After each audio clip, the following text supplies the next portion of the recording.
He's Bruce the Blog. And he's the one and only Bazzo. And you're about to watch Bruce the Blog Goes Bazzo. Good evening, everybody. And we have a guest tonight, Bruce. That's right. Because he's showing on screen, and you should have... Oh, that's right, there's no voice now. Right. But it looks like we're told to say something because people think we're dumb idiots by keeping quiet. You're good smiling. All right. What do you want me to say? Welcome. Thank you for inviting me.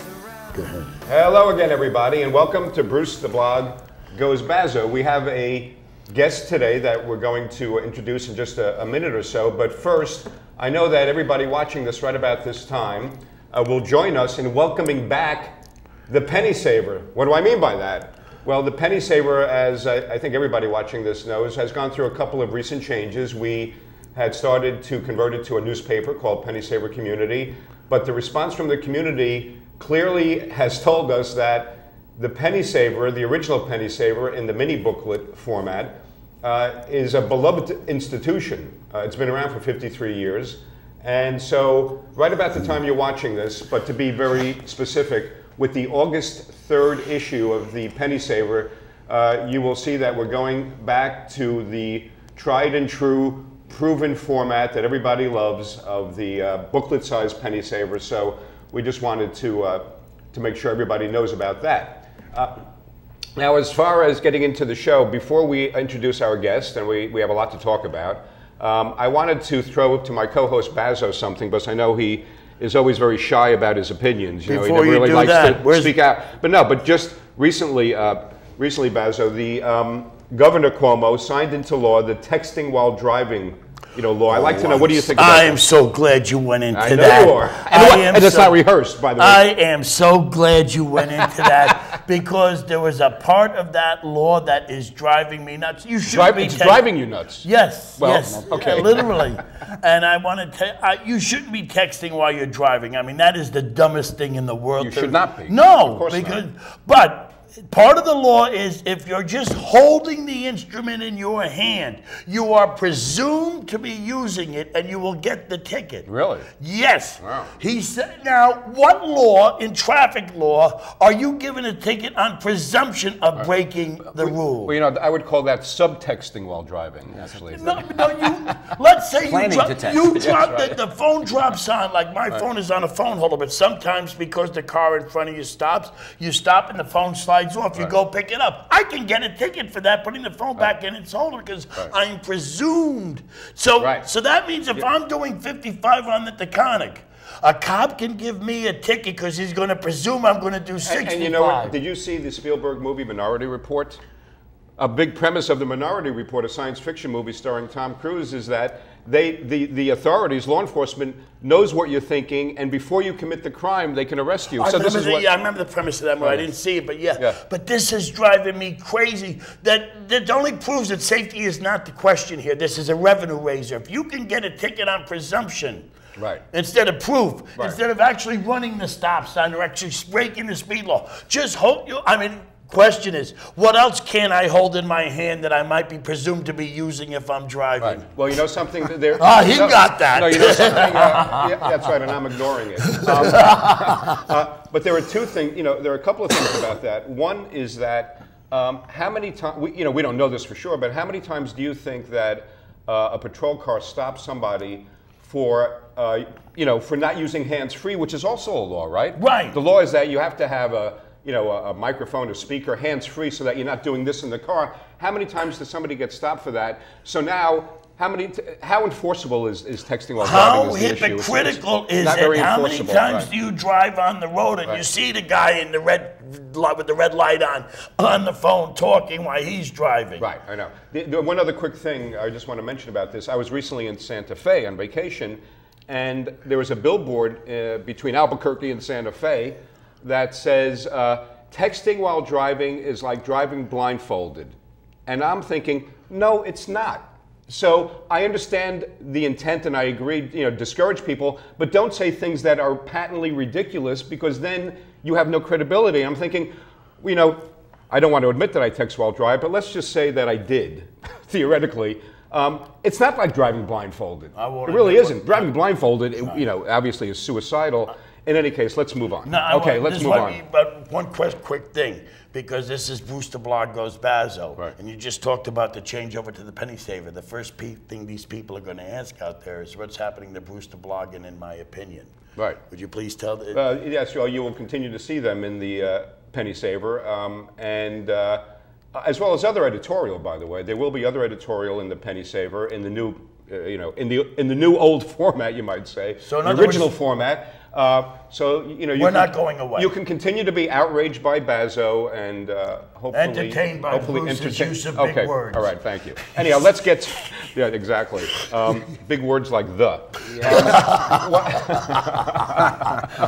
Anyhow, let's get to our guest, Bazzo, and we're very happy to have with us today somebody that I see on a regular basis, because I'm what they call habitué of the winery on Route 6 in Mohegan Lake, and so we are very happy to welcome Tom DeChiaro. Tom, thank you for being here. Right, Andy, good to see you guys. Tom is the owner of the winery.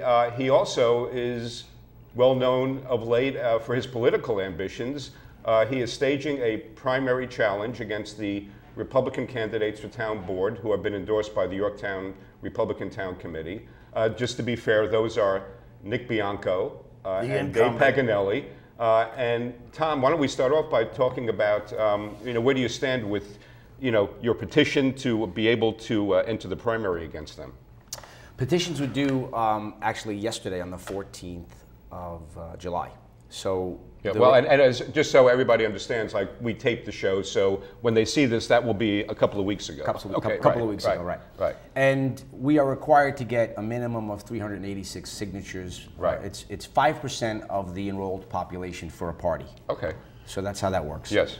And did you get them? Typically, well, yes. Typically, you go for 1.5 times. We went a little overboard, close to 2.5, almost 3 times. So I produced about 900 signatures for the petition. Well, it's well known in New York that the laws were designed to protect incumbents and party people and not the challengers. That's why you had to get so many, because you know that they're going to go over every I and every T and every mistake, because that's not just you, but anybody that's acting outside the party poobahs. Then the laws were designed to protect well, that's not entirely correct, because I can challenge their petitions the same way they can challenge mine. Oh, absolutely. So if they don't come in with a large number, I could potentially knock off signatures of that. You can, but what I'm saying is that everybody in New York has got the most restrictive. And is there any, do either of you know, is there any, like, historical data, let's say, or benchmark on typically how many signatures are invalidated? What percentage? I'll tell you what typically the rule of thumb. This is the way it works. You make a general objection within a certain number of days. Yes. But then you have to follow up a general objection with details. Right.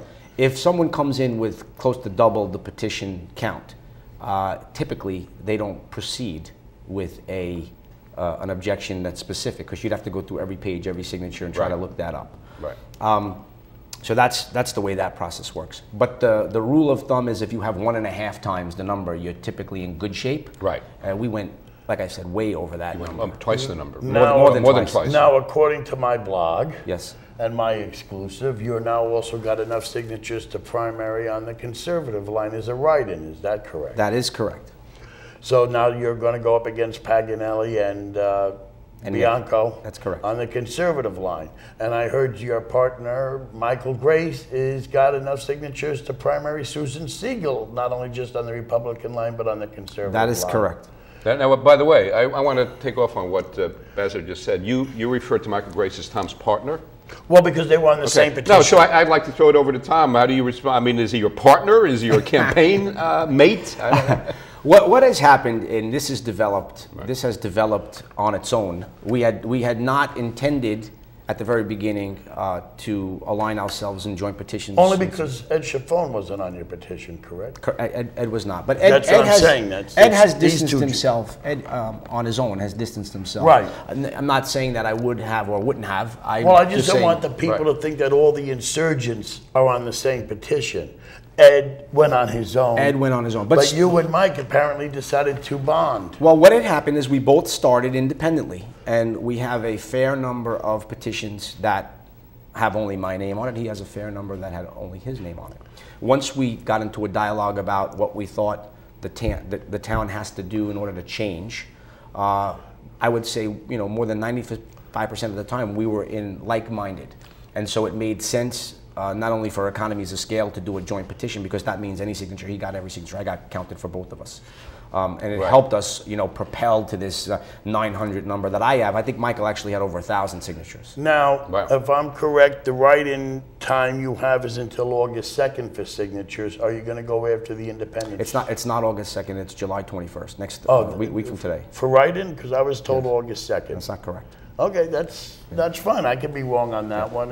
But are you going to try, because you still have time now to go after independent signatures, are you going to try for that, or are you going to let that alone? Well, you planted that seed in my head, but we haven't made a final commitment on that yet. Well, you're running out of days on that one. We have a pretty... I mean, the way I look at it, you're in 2 primaries now. What the hell's one more? It's just another line in the ad. Look for us on the C line, look for us on the I line. Go for the trifecta. Well, on the C line, and if the I line comes to fruition, it's a write-in. Yeah, I understand, but what I'm just making is it's just another line in the ad. It's another line in the ad. It's not like you have to create a whole separate ad for any of these things. No, I'm with you there. We have what's turned out to be really encouraging for me. Not a huge organization, but an organization that's motivated, who have volunteered and helped us through this signature process. This motivation doesn't happen to be because the town has been breaking your chops unmercifully and trying to open? Well, I think part of the motivation. Isn't that part of your motivation too, just out of curiosity? My motivation, because, and we can get to this in a minute, but I'm more or less completed through the approval process, except for the final CO. So we can get into that in a minute, but just to answer your question, my motivation is not necessarily what they did to me, it's what they do to everybody who tries to open a business. Yeah, but aren't you a, what's the word, begins with a C, a composite, or what am I looking for? A poster child for... could be, a poster child is fine, for what the town does to businesses. Aren't you the poster child? With just a little bit extra thrown in just to break them? I would say that's correct. My campaign, from my point of view, does not focus on anything related to what has happened to me. It's a general... I can beg to differ right now, because I know you stated in one of the stories that you're not out to hurt Paganelli, you're out to go after Bianco. So it is about you in a way. Well, no, but... You said this. But that's you're misinterpreting that How does that misinterpret? He's in the government. Paganelli's not. Because I believe that... In fact, Dave Paganelli is pretty much, your kindred spirit in being a restaurateur, a business owner, right? running a business that relates to food and drink. Well, but you have to give me an opportunity to clarify that, point, because that's my job, is to rein them in. Go ahead, Tom. The incumbents, right, are the problem. They have a voting record that we can go and look at. Correct. Okay, Dave Paganelli does not have a voting record, and I believe in his heart understands the value of businesses opening up in this town. Yes. But quite frankly, we know that. Me, Ed Ciffone, Dave Paganelli, and Nick Bianco are all vying for 2 spots. Right, the point I just want to get was your motivation. What kicked you into the arena? It wasn't just because you had all this free time on your hands, because you don't. I'll tell you exactly what it was. I had sat down with the Republican leadership in February of this year. No, this is the Yorktown Republicans. The Yorktown Republican leadership in February. And I made it very, very clear that I was expecting our party to produce a slate of candidates that was going to innovate and change the town. And I said to them, I'm not going to come and interview, I'm not going to participate in the process. However, if the slate does not meet that objective, then I'm going to primary. So they had a heads up that this was coming. And I was not enamored with the slate. Are you, Tom, a registered Republican? I am. Okay. Yeah, but now you were not enamored because they didn't nominate any Republicans to run. Well, that's a side factor. Yeah, okay? But it is another statement you made. In print. That's a valid point. You know, we have Susan Siegel, who is a lifelong Democrat, switched parties. We have Nick Bianco, who's not a registered Republican. He's a registered conservative. Make sure, let's keep everything on the... And Dave was a registered Republican, now is a registered Democrat. And now he's gone back to... Well, it doesn't take effect in this election. Right, of course. So you think as a person who's in the general public, who's not in the inside politics, those things don't look good. So, but do you think... Wait a minute, hold on. What doesn't look good? The fact that people switch parties. Well, but no, I would say, Tom, that the more local politics gets, and I don't think it gets any more local than the municipality level, town or village, or I mean, you know, my observation, and I think it's almost like a conventional wisdom that party affiliation doesn't really matter that much. Full disclosure, we have both said this numerous times in writings long before this election. Party affiliation at the most local level. I mean, the point being, what does it mean to the voter? That's what we're talking about. So let me answer. Not what does it mean to the parties or the candidates. What does it mean to the voter? Well, I'll answer the question because I've had an opportunity now to go out and talk to over 500 people myself, knocking on doors. And although I totally agree that ideology at the party level does not really trickle down at the local level, so people vote for the person, not the party. Which they should. Generally speaking, they should vote for the person. However, hold on. However, what I'm noticing is, even though that's true, that's a true statement, they're not enamored with this party switching because it's not a good appearance, at least from the public point of view. I have to throw something out at you now about being enamored or not, and I talked to Bruce about this before the show, so he knows. You did not switch your voter registration until May to be a Yorktown voter. You had been voting in Mayapack. Correct. Before this. Correct. So what would be, so technically you've only really moved into Yorktown officially as of May. Well, that's not correct. I've been in since February. But still, it's only this year. You have been a lifelong majority here in Putnam the last few election cycles. What would be your answer to, and I know they're going to throw this at you, that's why I want to see how you respond now. It's very easy. So now we're talking about the residency requirement. Right. That there is none for Yorktown. Peekskill has 2 years. You have to live in Peekskill 2 years to prevent you from doing what you're doing in Yorktown. You can't do in Peekskill. Okay. You have to live. So what would be the argument when you're up in the debates and say, okay, if my party affiliation matters, how about the fact that you're a carpetbagger? Okay, that's a great question. Thank you for giving me that one. I wanted to give, I'm giving this before the debates because, you know. First and foremost, I want to lay out the law and the rules. And by the way, Andy also pitches in the home run derby, because he likes to throw those big fat ones. That's right. Thank you. You're welcome. So just to lay out the law so people understand this. In Yorktown, as it is for a senator, meaning not a senator for the state, but a senator that represents your state in Washington, right? And a congressperson, right? The rules are that you actually don't have to reside until 30 days after you're elected, 30 days after you take office. That's the rule. Okay. And you take over, what, 1st of January? So if you take over 1st of January, then theoretically you don't have to be until February. Right. Okay. That's what Murphy's going under right now. Okay, so now, right. What, Terrence Murphy? Right. Yeah, that's what he's going under right now. But here's the reason why I think that's a non-issue. I have invested an enormous amount of money and time and into the economics of Yorktown in the business that I'm trying to establish. I think I've invested more money in the economic viability of our town versus any incumbent, I'll put it that way. And so because I have such a stake in the town and its success, it makes perfect sense for me to move. So who's living in whose head? Because that's the same answer Bruce gave you when I brought this up before the taping. Who's living in whose head? Well, we might have had this discussion already. No, but I'll tell you something else. One, when candidates, opposing candidates, make that an issue, if that's the most they could say about their opponent, then it doesn't say anything about your competency. But what if it's just one you're residing at this address? I mean, I happen to know it's on what? Hickory Street. Hickory Street. Right? Yeah. But I saw campaign material that referred to other candidates that Tom is opposing, so to speak, as the only true Yorktowners. Now let's talk about being in touch with the electorate. somebody reading that, they have no idea what you're talking about. What do you mean you're the only true Yorktowners? They don't. There's no context. So to if that, the right? so if your argument, let's say, has validity, if this is all you can do, then if all you can say about your opponent is that this one was a Democrat and this was a conservative, what do you have of substance to the people? No, but that's not, I didn't bring that up. You raised that No, issue. no, I'm saying, no. I brought this up because we had this was mentioned in print already. I'm only bouncing off of what was said. I never said that in print. Yes, it was. Sure it was. I don't believe I brought that up as an issue in print. In my press release, I don't think we addressed the fact. It was in one of the stories. It's not in your press release. Trust me, I know it wasn't in your press release.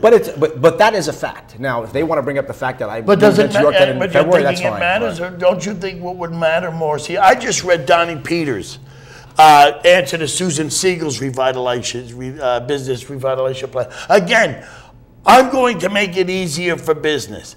How? Well, they haven't given you that answer. Right. Michael Grace has with one thing. He's mentioned a specific thing, which is that escrow account that they're trying to buy. Now you're a victim of this escrow account. Now let's talk. Now let's use a real-world example of a village or a town making it easier for a business owner. And so I want to throw it over to Tom, who is now in. He has in progress a new venture in Ossining, a jazz club. And so, Tom, I think it would be instructive on this thread of the discussion to talk about how was it dealing with Ossining? I mean, I know you were at the very beginning stages of this new business venture, a jazz club in Ossining, right? But now you have a point of comparison, right? Dealing with Yorktown, dealing with Ossining. Well, there's a couple of major glaring differences. First, Ossining has a comprehensive plan that is easy to comprehend. Right. No pun intended there. And they have a very specific mission for the downtown Ossining area and their waterfront, and that is to attract businesses that are going to generate a nightlife and people walking on the street. So-called destination business. Destination type business. Where is this place? This is right on, there's a triangle between Route 9 and Main Street. It's the old Ossining Bank for Savings. Okay, it's a beautiful stone building. I want them to know. I already know. Right. No, but the question is this. Do they have that escrow account problem that you're facing in Yorktown? Escrow fees. They have some form of it, and I don't have the full details of it yet, but let me answer Bruce's question about the difference. When they came out with this plan, they also created something called a village center zone, which took some of the restrictions off development in this area they're trying to grow. And because of that, they see the value in putting incentives out there for developers to come in. In addition, they went out for an RFP. I was invited specifically to participate in that. And as a result, I believe, because this had gone through 2 iterations of RFPs, this is the second one. Mine was the Which proposal. is just a request for proposal. Request for proposal. Thank you, Bruce. And I had a meeting with the village board last week, or maybe it was this week, and now we're waiting for them to make a final decision to accept my proposal. Once that occurs, we get into the next phase. But there are no other proposals for that particular venue, right? In this round, yes. But so what incentives do Yorktown offer you to come here and do business? I'm going to throw you the easiest softball you've ever had. Well, the problem because you are still running for Yorktown government. Well, one of the reasons I am running is because we talk about the problems we have with budgets and taxes, and we look at our residents and how we're constantly putting the burden on them. And no one is talking about how do we grow revenue from other sources. And the way to do that is to encourage businesses to invest in our town. How will, 2 items, will you do this? I said Mark Grace has already discussed the escrow account to make it. I'll give you more than 2, I'll give you 3. I'll give you 3. First and foremost, we need to change the culture of the town so people are interested in investing, number 1. Number 2, we have to take the regulatory process. Now, that regulatory process includes all the various boards that you need to present in front of, their wetlands law, their tree laws, their escrow fee laws. All of these laws you would remove. Well, are there any we remove? Well, some of them have an unconstitutional nature associated with them, and they need to be reevaluated and potentially repealed. But now, if you do something like this, right?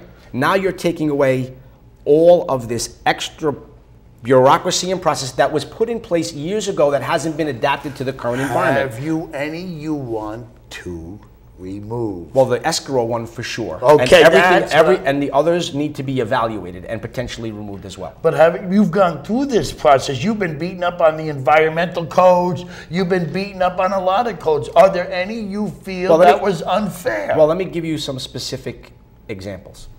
The state of New York has the DEC regulating wetlands. Right. Those wetlands laws were created by the Army Corps of Engineers. The Department of Environmental Conservation, right? Yes, right. And so the Army Corps of Engineers developed these laws. Then, and that's pretty much throughout the state. Then local towns decided to pass ordinances that were more restrictive. Which I have called in writing an end round around the takings clause, preventing you from realizing full value of your property. Correct. So now what that's done, now don't get me wrong, I support the preservation of wetlands. Anybody who has seen my property and what I did to that building in terms of preservation, and the fact that we've done nothing with the wetlands except try to clean them up, although we had a hassle even with the ability to clean them up. So I see the value in wetlands. But what happens is they don't apply the law equally to every single individual applicant. So you're saying they interpret it differently? Well, I think it's depending on who they want to take property rights from. So let me give you an example. A wetlands behind the winery is a wetland because it has an outlet into the Mohegan Lake stream, right? Yes. Okay. Now, someone with a puddle on their property with a couple of skunk cabbage is not a wetland because that's not supporting habitats, wildlife, and it probably was created because of the way the roads were shifted and how runoff changed. Right. Now, if you look in Florida, okay, Florida has an incredibly high water table, right? What do? Do they stop development because they have high water tables? No, they build these basins that catch water, and they're able to make those things really nice waterways with fish and wildlife and so on. What bothered me about these wetland objections, and I wrote this a couple of times. I live in Shrub Oak, where Lakeland Liquors is. You got a big stream, and I'm on one side of 132. On the other side of 132, they built a strip mall on an absolute swamp. Right. They're literally on top of the swamp because every time it rained, this thing would just flood out Buckhorn Street. Yet it was all right to build on that swamp with pavement and everything they broke your chops about. Right. Okay, but you can't get those extra parking spaces. Listen, just one more point on wetlands, and then we can move on. The law at the state level and even at the local level doesn't say you can't build on a wetland, you can't work in a wetland buffer. Right. There's mitigation strategies for all these things, all right? So the point being, when they try to stifle development by using wetland law, it's because they want to stifle development. It's not that they say, hey, listen, you can mitigate this, you can work, we can work with you. They don't want, well, I have to just switch over. I want to do quickly, because we're actually winding up, believe it or not. Serious? Yeah, I know. But I want to do, told you we had to just go by. It's very relevant. We have a salute and salvo of the week every show. The salute of the week I'd like to make to Barry Rost, who is the owner of Mohegan Motors in Mohegan Lake on Route 6. The Yorktown Chamber of Commerce and Supervisor Siegel and I believe Councilman Bianco and Dave Paganelli, I think, was part of it, had a meeting recently with Barry. And what's great, and it relates to the discussion, he's expanding Mohegan Motors into the next lot where there had been a restaurant that unfortunately went out of business. But I think it's great that we have somebody in Yorktown, a business owner who has the ability to expand, and is making an investment. So the salute goes to Barry Ross this week. And then also the salvo I want to quickly mention that also relates to having our guest be somebody who's running for office, is the salvo is for trash-talking candidates during campaigns. I can't stand when a candidate doesn't even talk about why they should be elected and finds these petty reasons to basically insult their opponent. I saw one recently, a press release I got, where this candidate in Orange County, it's not in Westchester, is talking about the opponent's campaign finances and how much they owe in camp. And I'm thinking, I don't care. If I'm voting, don't tell me about that. Tell me what you're going to do. Don't trash talk about your opponent, because all it means is that you have nothing good to say about yourself. Leave the trash to us. Okay. Anyway, I could do have a quick salvo. We have to thank Tom. Thank Tom. you. We're done already? Yeah, right. And, of course, we always say at the end of the show, is the preceding opinions have been mine and mine, but you may beg to differ. Thanks again. Oh, it's my pleasure.